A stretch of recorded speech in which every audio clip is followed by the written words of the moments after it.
Business at my company has started slowing down due to coronavirus. So my team has started encouraging everyone to conduct product trainings, which requires us to give presentations in front of our peers. At this point, I've been working there for 4 months, so I felt like I didn't know enough to teach others. When they asked us, my first instinct was to say no. I felt nervous just thinking about speaking in front of others because I didn't want to sound stupid or dumb. I was feeling uncomfortable. Physically, that's when you feel your stomach clench, when your heart rate increases, when your fingers curl, when you feel cold. Emotionally, uncomfortable is feeling anxious, stressed, dread, afraid, uneasy. It's not a great feeling, and I'm sure all of you guys have felt like this sometime in your life. And this could be when you're going to the gym and you feel like everyone's staring at you.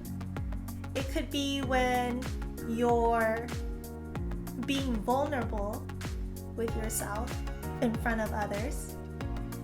It could be when you're going clubbing and you don't know how to dance, or when you're playing sports but you're not athletic. And it's natural for us to avoid anything that makes us feel this way. No one wants to house negativity inside of themselves, especially in the long run, because it's going to make you unhappy and unhealthy. So we take actions to avoid those feelings by saying no, by saying that we don't do those things, or that it's not our thing. If you're someone who wants to be confident, strong, joyful, then this video is for you. Today, I want to share with you the 2 benefits of embracing discomfort, and then also the process of how to handle these feelings. First, embracing discomfort creates a mindset of conviction and competence. You artificially limit yourself when you say things like, I can't speak in front of others, or I can't dance, or I don't do sports. It's not actually because you can't dance or you can't speak in front of others or you don't do sports. It's because you feel uncomfortable. So when you embrace discomfort, you remove this self-imposed mental block and allow yourself to take action. When you begin to take action, you'll find that it's easier to do that action with increased familiarity, confidence, and competence. For example, public speaking. The more you practice speaking in front of others, the more confident you'll get.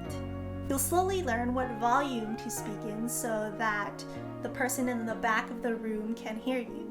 You'll learn how to change your tone and pitch so that you keep your audience engaged.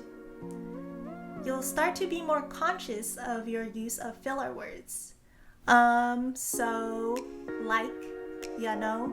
You become someone who realizes that it's not because you can't do it, it's just because you haven't put the time and effort into doing that activity. But when you choose to embrace discomfort, you get on the path to confidence. You get stronger and you get energized. You adopt a mindset of conviction, belief in yourself. And that's important because now whatever hardships come your way, you'll be able to handle it. You'll have experience performing under pressure, stress, and discomfort. The second benefit of saying yes to discomfort is that it increases your ability to connect with others. Essentially, you become more empathetic because you have more skills and knowledge to draw from. So that when you talk to others, you have more things in common with them. For example, take Jade. She feels uncomfortable playing football because she doesn't know the rules of the game. If that person just says, screw it, I'll just learn as I play, then not only will she have learned the rules to football, but she'll have just created the possibility of connecting with 16.5 million other people, which according to a CNBC News article is the amount of people who watched NFL last year. When you embrace discomfort, you create the possibility of making more friends, more acquaintances, more mentors, more partners. So, when you push yourself out of your comfort zone, you become confident and strong because you've adopted a mindset of conviction. You can do whatever you put your mind to. You become happier because you can connect with people on a deeper level. Now let's talk about how we can achieve those things and move past our discomfort. The first thing to do is to acknowledge your feelings. Whatever you're feeling, it's completely valid. Let's identify how you're feeling, physically and emotionally. When my company asked people to volunteer to do trainings, I felt anxious, I felt dread, I felt my stomach clench. Next, identify why you're feeling those emotions. What exactly about that activity makes you feel uncomfortable? I feel anxious because I don't know enough about our products to teach others. I feel dread when I think about speaking in front of others. I feel my stomach clench because I don't want to sound dumb or stupid in front of my peers. What we just did was to identify the root cause. And now you can then start to address them.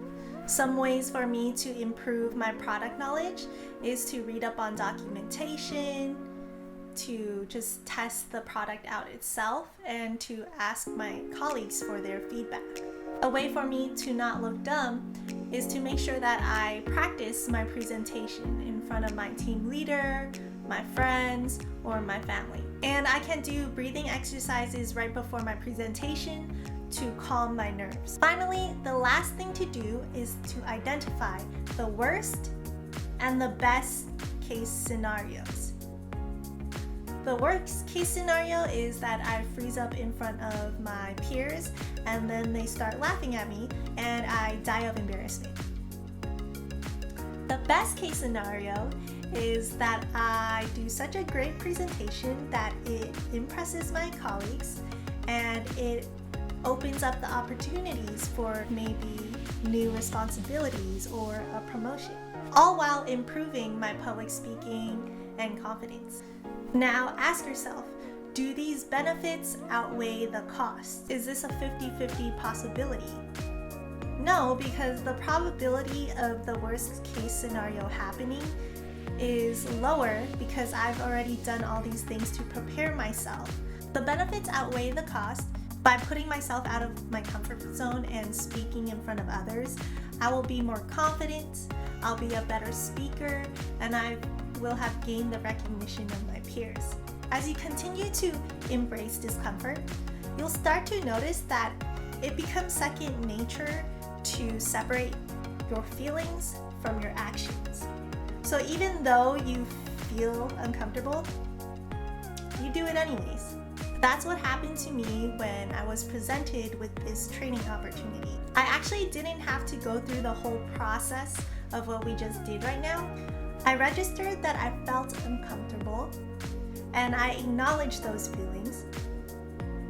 And then I volunteered to do a training. I hope you gained something from this video and that it helps you find comfort in discomfort. I'd love to know your thoughts on this topic, so please leave a comment down below. What makes you feel uncomfortable and how do you deal with it? What do you envision for yourself? Who do you want to be? Thanks for watching this video and see you in the next one.